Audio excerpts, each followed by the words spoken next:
So yo, what is up guys? Welcome back to my channel. Sa video ito, ituturo ko sa inyo kung paano nyo mare-refund o mababawi ang pera mo kung ikaw ay na-scam o nabudol under the insurance of GCash Send Money Protect. Kung wala kang Send Money Protect, skip mo na tong video na to. Let's go! So una, mag-open kayo ng Chrome or other browser.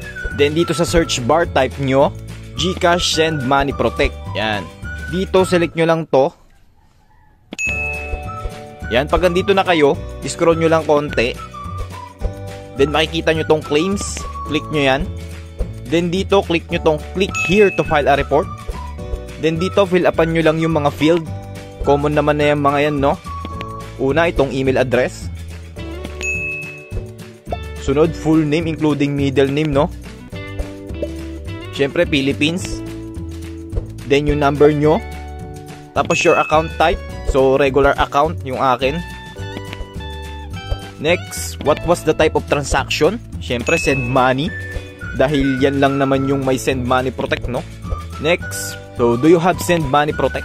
Siyempre, yes. Next, date of Send Money Protect purchase. So, kailan kayo nag-avail ng Send Money Protect? Tignan nyo na lang dyan sa transaction history nyo, no, sa GCash. So, ito yung akin, January 24. So, yan ang ilalagay ko. Next, then GCash reference number. Yung reference number ng transaction nyo ng scammer, no? Lagay nyo dyan. Nasa transaction history nyo rin yun. Next, yung number nung nang scam sa inyo. Kung bank account naman, yung last 4 digit lang ilalagay nyo dito. Next, yung name ng sinendan nyo ng pera, yung nang scam sa inyo. Yan, next, type of scam. Budol-budol ba? Fake seller? Hack account? At iba pa? So sa akin, budol-budol eh. Then dito sa concern, magbigay lang kayo ng mga karagdagang detalye, no? Kung ano yung nangyari, kung kailan nangyari, at kung paano nangyari. So example, ito yung akin. On January 24, 2024, I bought an item online, but the seller failed to deliver the item and blocked me from all of my social media accounts. Yun, yung mga ganun lang ba? So sample lang yun, no? Ewan ko kung ano yung nangyari sa inyo. Yan. Then check nyo lang lahat itong mga box na to, no? Itong una, optional naman to. Then dito sa attachments, upload nyo lahat ng proof na magpapatunay na na-scam talaga kayo, no? Halimbawa, screenshots, transaction history, conversation, at iba pa.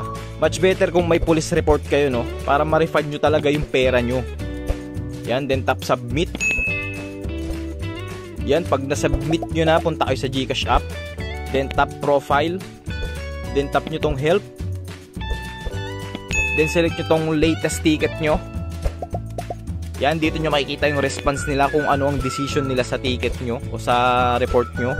So mabilis lang naman sila mag-response, no? So ito yung response nila sa akin, basahin nyo na lang.